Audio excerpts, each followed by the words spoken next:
Welcome to Strange Books Read Aloud. We provide a curated collection of the hidden classics. I'm Thomas, your host and narrator. Every reading here is chosen with care and often in full. If you enjoy this content, feel free to like, share, and subscribe. Make yourself comfortable. Let the show begin.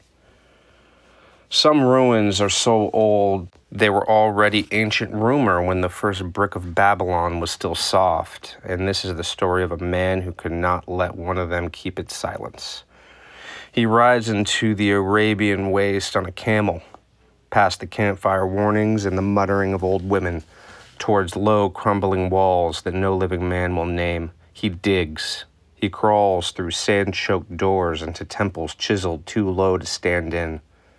And when a cold wind pours out of a black opening in the rock, he follows it down a stairway built for something that was never shaped like us. Everything about this place is wrong by inches. The proportions, the lowness. The couplet a mad poet dreamed here about death that may itself someday die. What waits at the bottom, sealed in cases of golden wood, is a history painted on stone by hands that were not hands. He came to read that history. God help the man who finally understands what he is looking at. The Nameless City by H.P. Lovecraft, published 1920.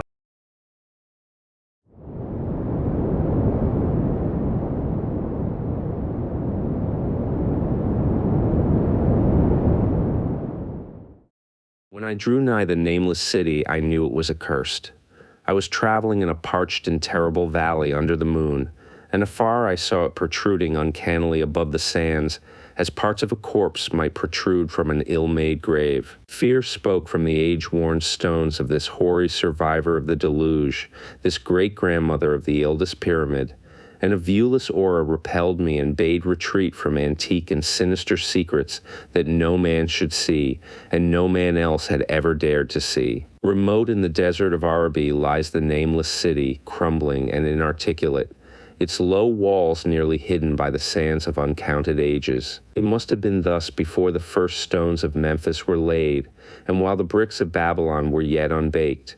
There is no legend so old as to give it a name or to recall that it was ever alive, but it is told of in whispers around campfires and muttered about by grandams in the tents of sheiks, so that all the tribes shun it without wholly knowing why. It was of this place that Abdul al-Hazred, the mad poet, dreamed on the night before he sang his unexplainable couplet. I should have known that the Arabs had good reason for shunning the Nameless City, the city told of in strange tales but seen by no living man. Yet I defied them and went into the untrodden waste with my camel. I alone have seen it, and that is why no other face bears such hideous lines of fear as mine, why no other man shivers so horribly when the night wind rattles the windows. When I came upon it in the ghastly stillness of unending sleep, it looked at me, chilly from the rays of a cold moon amidst the desert's heat. And as I returned its look, I forgot my triumph at finding it, and stopped still with my camel to wait for the dawn. For hours I waited, till the east grew gray and the stars faded, and the gray turned to roseate light edged with gold. I heard a moaning and saw a storm of sand stirring among the antique stones, though the sky was clear and the vast reaches of the desert still. Then suddenly above the desert's far rim came the blazing edge of the sun, seen through the tiny sandstorm which was passing away.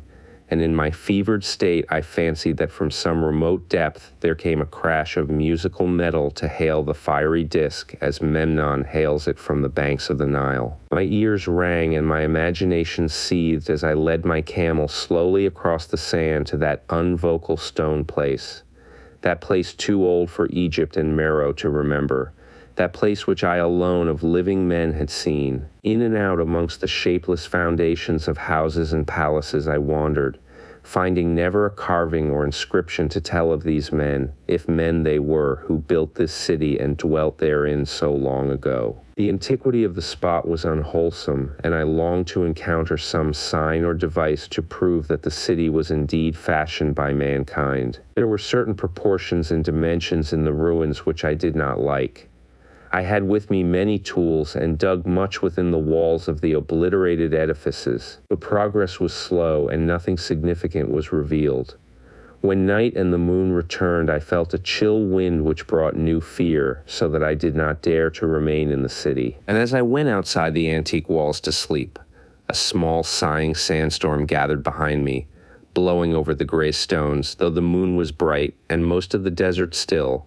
I awake just at dawn from a pageant of horrible dreams, my ears ringing as from some metallic peal. I saw the sun peering redly through the last gusts of a little sandstorm that hovered over the nameless city and marked the quietness of the rest of the landscape. Once more I ventured within those brooding ruins that swelled beneath the sand like an ogre under a coverlet, and again dug vainly for relics of the forgotten race. At noon I rested, and in the afternoon I spent much time tracing the walls and the bygone streets, and the outlines of the nearly vanished buildings.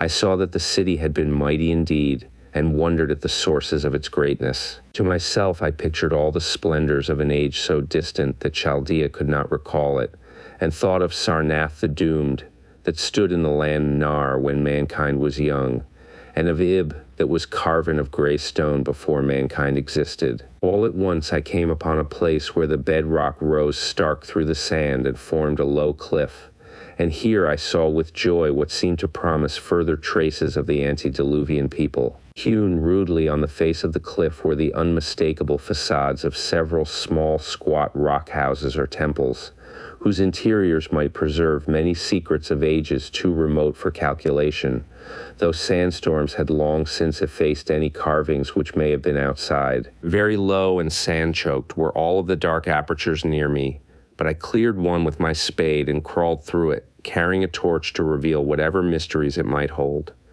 When I was inside, I saw that the cavern was indeed a temple, and beheld plain signs of the race that had lived and worshipped before the desert was a desert. Primitive altars, pillars, and niches, all curiously low, were not absent, and though I saw no sculptures nor frescoes, there were many singular stones clearly shaped into symbols by artificial means. The lowness of the chiseled chamber was very strange, for I could hardly kneel upright, but the area was so great that my torch showed only part of it at a time.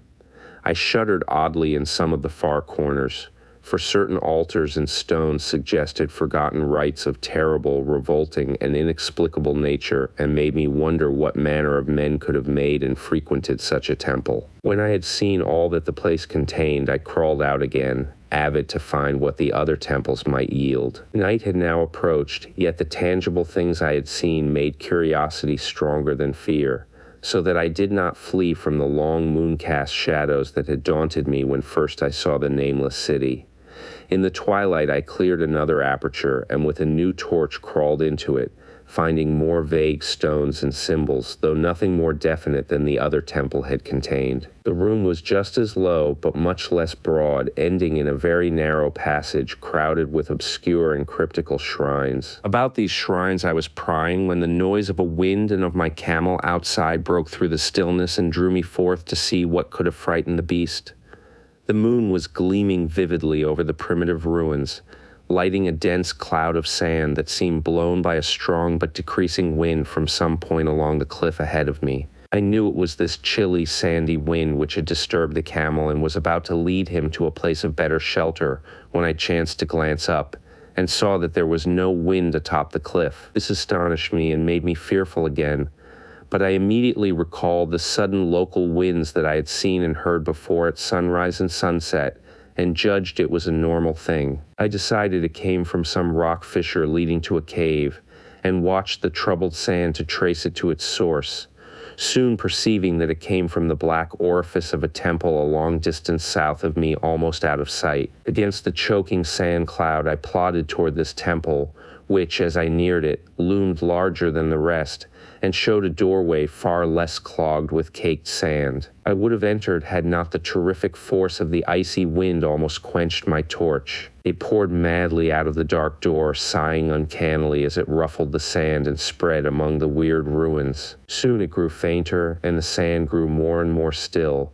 till finally all was at rest again, but a presence seemed stalking among the spectral stones of the city, and when I glanced at the moon it seemed to quiver as though mirrored in unquiet waters. I was more afraid than I could explain, but not enough to dull my thirst for wonder, so as soon as the wind was quite gone, I crossed into the dark chamber from which it had come. This temple, as I had fancied from the outside, was larger than either of those I had visited before, and was presumably a natural cavern since it bore winds from some region beyond. Here I could stand quite upright, but saw that the stones and altars were as low as those in the other temples. On the walls and roof I beheld for the first time some traces of the pictorial art of the ancient race, curious curling streaks of paint that had almost faded or crumbled away. And on two of the altars I saw with rising excitement a maze of well-fashioned curvilinear carvings. As I held my torch aloft, it seemed to me that the shape of the roof was too regular to be natural, and I wondered what the prehistoric cutters of stone had first worked upon. Their engineering skill must have been vast. Then a bright flare of the fantastic flame showed me that for which I had been seeking, the opening to those remoter abysses whence the sudden wind had blown, and I grew faint when I saw that it was a small and plainly artificial door chiseled in the solid rock. I thrust my torch within, beholding a black tunnel with the roof arching low over a rough flight of very small, numerous, and steeply descending steps. I shall always see those steps in my dreams, for I came to learn what they meant. At the time I hardly knew whether to call them steps or mere footholds in a precipitous descent. My mind was whirling with mad thoughts, and the words and warnings of Arab prophets seemed to float across the desert from the lands that men know to the nameless city that men dare not know. Yet I hesitated only a moment before advancing through the portal and commencing to climb cautiously down the steep passage, feet first, as though on a ladder. It is only in the terrible phantasms of drugs or delirium that any other man can have such a descent as mine. The narrow passage led infinitely down like some hideous haunted well, and the torch I held above my head could not light the unknown depths toward which I was crawling. I lost track of the hours and forgot to consult my watch, though I was frightened when I thought of the distance I must be traversing. There were changes of direction and of steepness, and once I came to a long, low, level passage where I had to wriggle feet first along the rocky floor, holding the torch at arm's length beyond my head, the place not high enough for kneeling. After that were more of the steep steps, and I was still scrambling down interminably when my failing torch died out. I do not think I noticed it at the time, for when I did notice it, I was still holding it above me as if it were ablaze. I was quite unbalanced with that instinct for the strange and the unknown, which had made me a wanderer upon earth, and a haunter of far, ancient, and forbidden places. In the darkness there flashed before my mind fragments of my cherished treasury of demoniac lore, sentences from Alhazred the Mad Arab, paragraphs from the apocryphal nightmares of Damascus, and infamous lines from the delirious Image du Monde of Gauthier de Metz. I repeated queer extracts, and muttered of Afrasiab and the demons that floated with him down the Oxus, later chanting over and over again a phrase from one of Lord Dunsany's tales, the unreverberate blackness of the abyss. Once when the descent grew amazingly steep, I recited something in sing-song from Thomas More until I feared to recite more. A reservoir of darkness, black as witches' cauldrons are, when filled with moon drugs in the eclipse distilled. Leaning to look if foot might pass down through that chasm, I saw beneath, as far as vision could explore, the jetty sides as smooth as glass, looking as if just varnished o'er with that dark pitch the sea of death throws out upon its slimy shore. Time had quite ceased to exist when my feet again felt a level floor, and I found myself in a place slightly higher than the rooms in the two smaller temples now so incalculably far above my head. I could not quite stand, but could kneel upright, and in the dark I shuffled and crept hither and thither at random. I soon knew that I was in a narrow passage whose walls were lined with cases of wood having glass fronts, as in that Paleozoic and abysmal place I felt of such things as polished wood and glass. I shuddered at the possible implications. The cases were apparently ranged along each side of the passage at regular intervals, and were oblong and horizontal, hideously like coffins in shape and size. When I tried to move two or three for further examination, I found that they were firmly fastened. I saw that the passage was a long one, so floundered ahead rapidly in a creeping run that would have seemed horrible had any eye watched me in the blackness, crossing from side to side occasionally to feel of my surroundings and be sure the walls and rows of cases still stretched on. Man is so used to thinking visually that I almost forgot the darkness and pictured the endless corridor of wood and glass in its low-studded monotony as though I saw it. And then in a moment of indescribable emotion, I did see it. Just when my fancy merged into real sight, I cannot tell, but there came a gradual glow ahead. And all at once I knew that I saw the dim outlines of the corridor and the cases, revealed by some unknown subterranean phosphorescence. For a little while all was exactly as I had imagined it, since the glow was very faint, but as I mechanically kept stumbling ahead into the stronger light, I realized that my fancy had been but feeble. This hall was no relic of crudity like the temples in the city above, but a monument of the most magnificent and exotic art. Rich, vivid, and daringly fantastic designs and pictures formed a continuous scheme of mural painting whose lines and colors were beyond description. The cases were of a strange golden wood, with fronts of exquisite glass, and containing the mummified forms of creatures outreaching in grotesqueness the most chaotic dreams of man. To convey any idea of these monstrosities is impossible. They were of the reptile kind, with body lines suggesting sometimes the crocodile, sometimes the seal, but more often nothing of which either the naturalist or the paleontologist ever heard. In size they approximated a small man, and their forelegs bore delicate and evidently flexible feet curiously like human hands and fingers. But strangest of all were their heads, which presented a contour violating all known biological principles. To nothing can such things be well compared. In one flash I thought of comparisons as varied as the cat, the bulldog, the mythic satyr, and the human being. Not Jove himself had so colossal and protuberant a forehead, yet the horns and the noselessness and the alligator-like jaw placed the things outside all established categories. I debated for a time on the reality of the mummies, half suspecting they were artificial idols, but soon decided they were indeed some Paleogean species which had lived when the Nameless City was alive. To crown their grotesqueness, most of them were gorgeously enrobed in the costliest of fabrics, and lavishly laden with ornaments of gold, jewels, and unknown shining metals. The importance of these crawling creatures must have been vast, for they held first place among the wild designs on the frescoed walls and ceiling. With matchless skill had the artists drawn them in a world of their own, wherein they had cities and gardens fashioned to suit their dimensions, and I could not help but think that their pictured history was allegorical, perhaps showing the progress of the race that worshipped them. These creatures, I said to myself,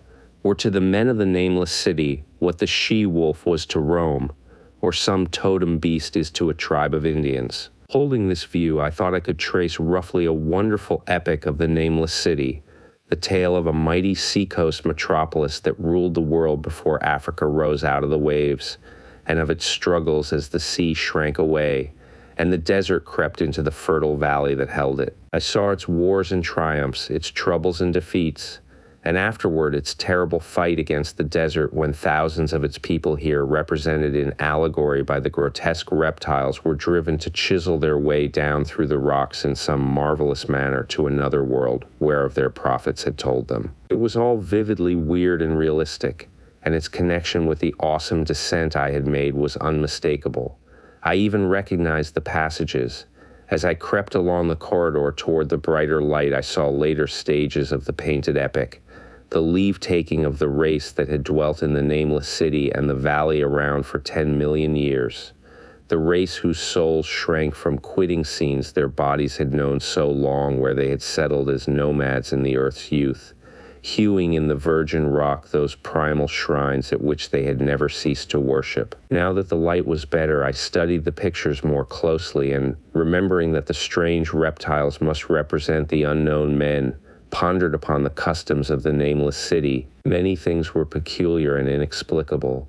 The civilization, which included a written alphabet, had seemingly risen to a higher order than those immeasurably later civilizations of Egypt and Chaldea, yet there were curious omissions. I could, for example, find no pictures to represent deaths or funeral customs, save such as were related to wars, violence, and plagues, and I wondered at the reticence shown concerning natural death.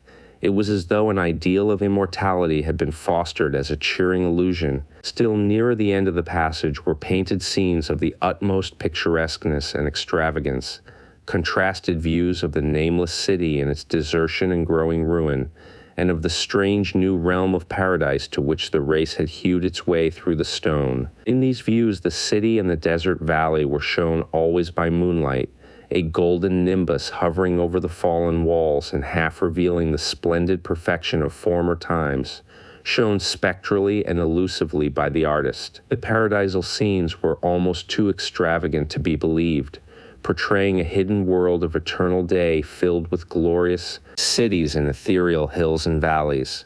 At the very last, I thought I saw signs of an artistic anticlimax.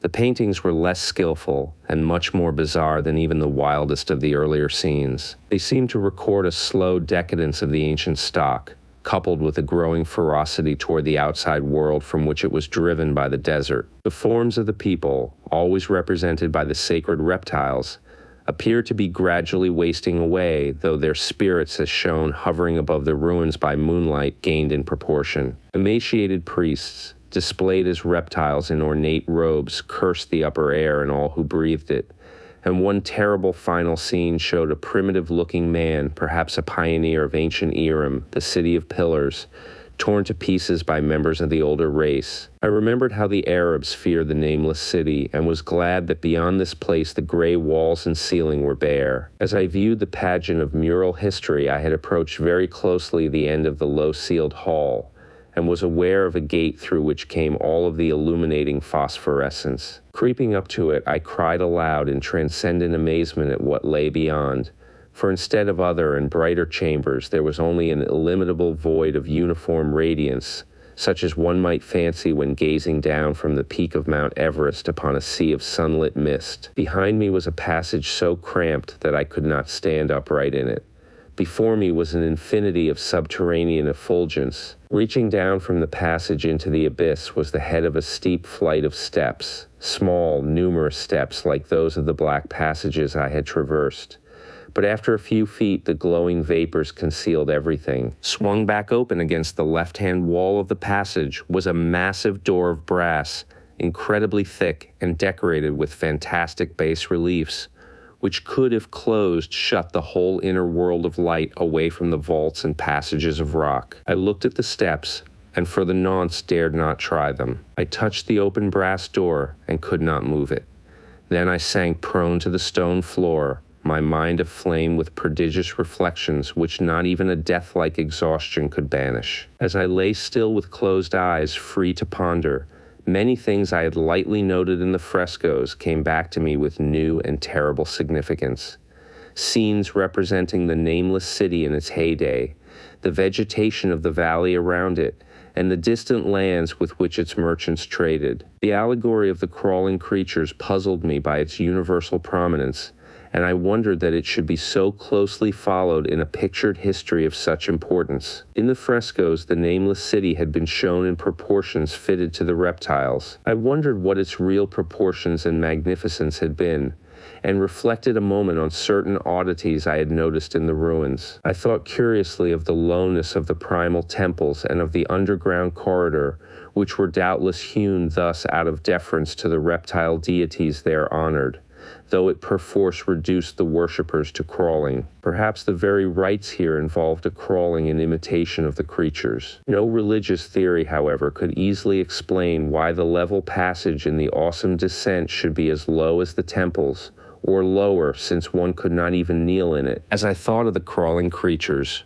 whose hideous mummified forms were so close to me, I felt a new throb of fear. Mental associations are curious, and I shrank from the idea that, except for the poor primitive man torn to pieces in the last painting, mine was the only human form amidst the many relics and symbols of primordial life. But as always in my strange and roving existence, wonder soon drove out fear, for the luminous abyss and what it might contain presented a problem worthy of the greatest explorer. That a weird world of mystery lay far down that flight of peculiarly small steps I could not doubt, and I hoped to find there those human memorials which the painted corridor had failed to give. The frescoes had pictured unbelievable cities and valleys in this lower realm, and my fancy dwelt on the rich and colossal ruins that awaited me. My fears, indeed, concerned the past rather than the future. Not even the physical horror of my position in that cramped corridor of dead reptiles and antediluvian frescoes, miles below the world I knew and faced by another world of eerie light and mist, could match the lethal dread I felt at the abysmal antiquity of the scene and its soul. An ancientness so vast that measurement is feeble seemed to leer down from the primal stones and rock-hewn temples of the Nameless City, while the very latest of the astounding maps in the frescoes showed oceans and continents that man has forgotten, with only here and there some vaguely familiar outline of what could have happened in the geological ages since the paintings ceased and the death-hating race resentfully succumbed to decay, no man might say. Life had once teemed in these caverns, and in the luminous realm beyond. Now I was alone with vivid relics, and I trembled to think of the countless ages through which these relics had kept a silent, deserted vigil. Suddenly there came another burst of that acute fear which had intermittently seized me ever since I first saw the terrible valley and the Nameless City under a cold moon, and despite my exhaustion, I found myself starting frantically to a sitting posture and gazing back along the black corridor toward the tunnels that rose to the outer world. My sensations were like those which had made me shun the Nameless City at night, and were as inexplicable as they were poignant. In another moment, however, I received a still greater shock in the form of a definite sound, the first which had broken the utter silence of these tomb-like depths. It was a deep, low moaning, as of a distant throng of condemned spirits, and came from the direction in which I was staring. Its volume rapidly grew, till soon it reverberated frightfully through the low passage, and at the same time I became conscious of an increasing draught of cold air, likewise flowing from the tunnels and the city above. The touch of this air seemed to restore my balance, for I instantly recalled the sudden gusts which had risen around the mouth of the abyss each sunset and sunrise, one of which had indeed revealed the hidden tunnels to me. I looked at my watch and saw that sunrise was near, so braced myself to resist the gale that was sweeping down to its cavern home as it had swept forth at evening. My fear again waned low, since a natural phenomenon tends to dispel broodings over the unknown. More and more madly poured the shrieking, moaning night wind into that gulf of the inner earth. I dropped prone again and clutched vainly at the floor for fear of being swept bodily through the open gate into the phosphorescent abyss. Such fury I had not expected, and as I grew aware of an actual slipping of my form toward the abyss, I was beset by 1,000 new terrors of apprehension and imagination. The malignancy of the blast awakened incredible fancies. Once more I compared myself shudderingly to the only human image in that frightful corridor, the man who was torn to pieces by the nameless race, for in the fiendish clawing of the swirling currents there seemed to abide a vindictive rage, all the stronger because it was largely impotent. I think I screamed frantically near the last. I was almost mad, but if I did so, my cries were lost in the hell-born babble of the howling wind wraiths. I tried to crawl against the murderous invisible torrent, but I could not even hold my own as I was pushed slowly and inexorably toward the unknown world. Finally, reason must have wholly snapped, for I fell to babbling over and over that unexplainable couplet of the mad Arab Alhazred, who dreamed of the nameless city, that is not dead which can eternal lie, and with strange eons even death may die. Only the grim brooding desert gods know what really took place, what indescribable struggles and scrambles in the dark I endured, or what Abaddon guided me back to life, where I must always remember and shiver in the night wind till oblivion, or worse, claims me. Monstrous, unnatural, colossal was the thing, too far beyond all the ideas of man to be believed except in the silent, damnable, small hours of the morning when one cannot sleep. I have said that the fury of the rushing blast was infernal, cacodemoniacal, and that its voices were hideous with the pent-up viciousness of desolate eternities. Presently these voices, while still chaotic before me, seemed to my beating brain to take articulate form behind me, And down there in the grave of unnumbered eon-dead antiquities, leagues below the dawn-lit world of men, I heard the ghastly cursing and snarling of strange-tongued fiends. Turning, I saw outlined against the luminous ether of the abyss what could not be seen against the dusk of the corridor, a nightmare horde of rushing devils, hate-distorted, grotesquely panoplied, half-transparent devils of a race no man might mistake, the crawling reptiles of the Nameless City, and as the wind died away, I was plunged into the ghoul-peopled darkness of Earth's bowels. For behind the last of the creatures, the great brazen door clanged shut with a deafening peal of metallic music whose reverberations swelled out to the distant world to hail the rising sun as Memnon hails it from the banks of the Nile.